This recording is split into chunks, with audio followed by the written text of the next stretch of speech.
जो आपका instrument cluster है ये आपका फुल ऑन डिजिटल है, ये आपका स्पीडोमीटर है, ये आपका आरपीएम मीटर है।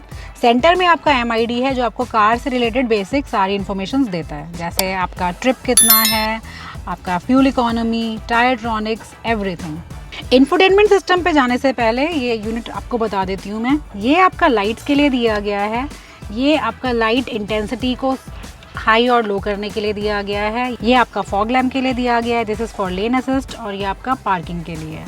नीचे की साइड में आपके पास इलेक्ट्रॉनिक हैंड ब्रेक का ऑप्शन दिया गया है। यह है इसका इंफोटेनमेंट सिस्टम। इस डायल के थ्रू आप इसे नेविगेट करते हैं। इसके अंदर आपके लेटेस्ट सारी टेक्नोलॉजीज़ हैं, चाहे आपका एप्पल कार प्ले है, एंड्रॉयड ऑटो है, आपके एसी कंट्रोल्स भी सारे इसी के अंदर डिस्प्ले होते हैं, आपका म्यूज़िक सिस्टम भी यहीं से ऑपरेट होगा। उसके नीचे आपके पास एसी वेंट्स दिए गए हैं, ये तीनों बटन आपके डिफरेंशियल लॉक के लिए दिए गए हैं। उसके नीचे आपके पास एसी कंट्रोल्स दिए गए हैं और जो बहुत स्मार्ट बटन्स के साथ आते हैं, जो बहुत अच्छे लग रहे हैं। उसके नीचे आपके पास इसकी बहुत स्मार्ट सी क्लॉक दी गई है, navigation, radio, media, telephone, car related information, and this is for parking.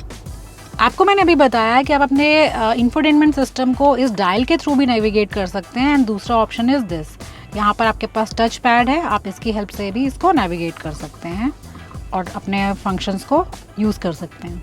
Ambient lighting के आपके पास बहुत सारे ऑप्शंस इसमें दिए गए हैं और उसके हिसाब से आपकी कार किस तरीके से लुक देगी वो यहाँ पर शो कर रहा है। आपको दिख रही होगी एम्बियंट लाइटिंग, जैसे हमने ब्लू चूज़ किया है। If I go for red तो वो रेड हो जाएगा आपका, लाइक दिस। ये जो यहाँ पे आपको रोलर दिया गया है, ये इसके मोड्स के लिए, इसमें डिफरेंट मोड्स हैं आपके पास। और ये बाकी सारे आपको सारे कंट्रोल्स दिए गए हैं, इंक्लूडिंग योर 360 डिग्री पार्किंग, आपका इस अपने इंफोटेनमेंट सिस्टम को आपको ऑफ करना है, वॉल्यूम के लिए ट्रैक्शन कंट्रोल आपके पास है। Everything is over this console.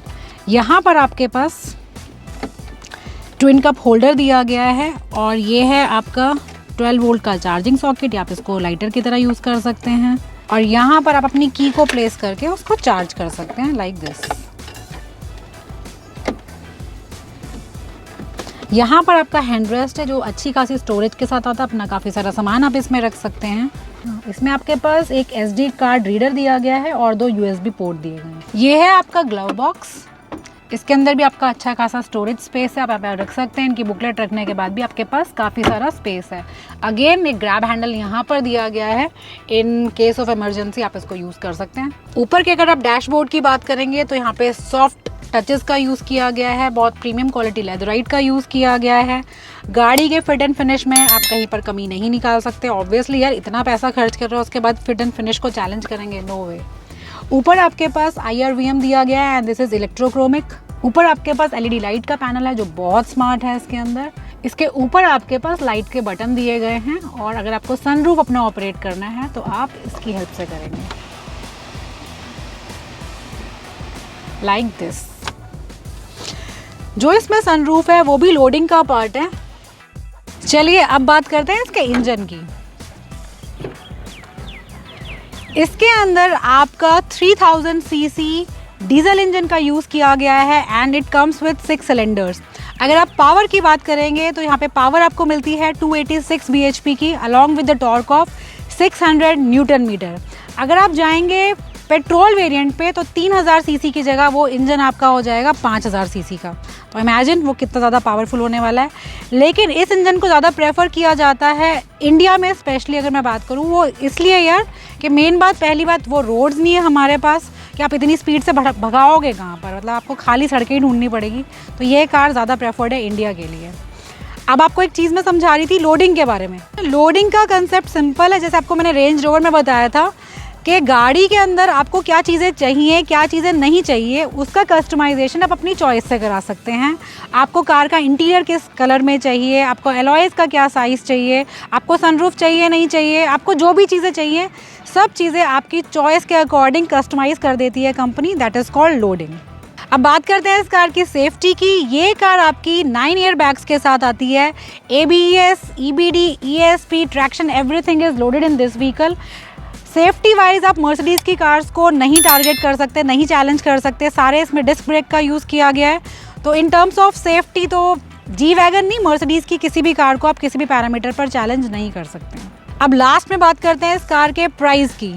अगर आप जी वैगन 350D इस वाली गाड़ी को खरीदते हैं तो इसका एक्स शोरूम इज़ 1.64, मैं गुड़गांव की बात कर रही हूँ। और अगर आप जाते हैं G63 पर तो वहाँ पर उसका प्राइस हो जाएगा 2.44। तो अप्रॉक्सीमेटली 70 से 80 लाख रुपए का फ़र्क है। और जो ये मेन फ़र्क है वो इसके फीचर्स में नहीं है, वो इसके इंजन के अंदर है। तो अगर आप इस कार को प्लान कर रहे हैं तो हमारा रिकमेंडेशन इंडिया के लिए इज़ दिस कार, क्योंकि यहाँ पर आपके पास वो रोड्स नहीं है, वो फैसिलिटीज़ नहीं है, और भगाओगे कहाँ यार, ना हम लोग माफिया हैं ना कुछ हैं, सिंपल से लोग हैं। तो this is the best choice for us. और अगर कुछ ज़्यादा ही भगाने दौड़ाने के मूड में हैं और पैसे आपके पास 70-80 लाख आपकी पॉकेट आपको अलाउ करती है, जो लोग लेते भी हैं, ऐसा नहीं है कि वो गाड़ी नहीं है, तो आप G63 के ले जाइए। तो चलिए, ये थी हमारी जी वैगन, जो बहुत रॉकिंग कार है। मेरी क्या, आपकी क्या, दुनिया की फेवरेट गाड़ी है। ये बहुत फैबुलस व्हीकल बनाया है मर्सिडीज़ ने, ऑफ रोडिंग कैपेबिलिटीज से भरा हुआ व्हीकल है ये। तो अगर आप ऑफ रोडिंग के दीवाने हैं और आपका बजट आपको इतनी गाड़ी लेने के लिए अलाउ करता है तो गो फॉर दिस कार। और फिर मिलेंगे नई रॉकिंग गाड़ी के साथ। कौन सी कार लेके आएंगे, या व्लॉगिंग करेंगे या कुछ और करेंगे, खाएंगे पिएंगे, आपको नेक्स्ट वीडियो में पता चलेगा। तब तक के लिए अपना बहुत सारा ध्यान रखेंगे, आप बहुत सारा खुश रहेंगे। Love you all, bye.